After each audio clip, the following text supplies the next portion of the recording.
Berikut merupakan video yang memperlihatkan pemandangan setiap hari yang terjadi di wilayah Kharkov, Ukraina. Militer Rusia dengan drone pamungkasnya tanpa jeda menyerang pasukan Ukraina.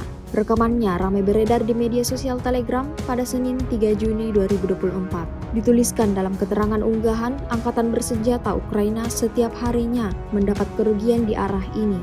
Tampak dalam rekaman bagaimana pesawat tak berawak Rusia langsung menghantam setiap prajurit sampai instalasi militer Ukraina yang ditemui. Tidak diketahui pasti ada berapa jumlah korban jiwa dalam insiden ini. Hingga video ini beredar, beragam komentar dituliskan warganet.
Download Tribun X sekarang, menghadirkan lokal menjadi Indonesia.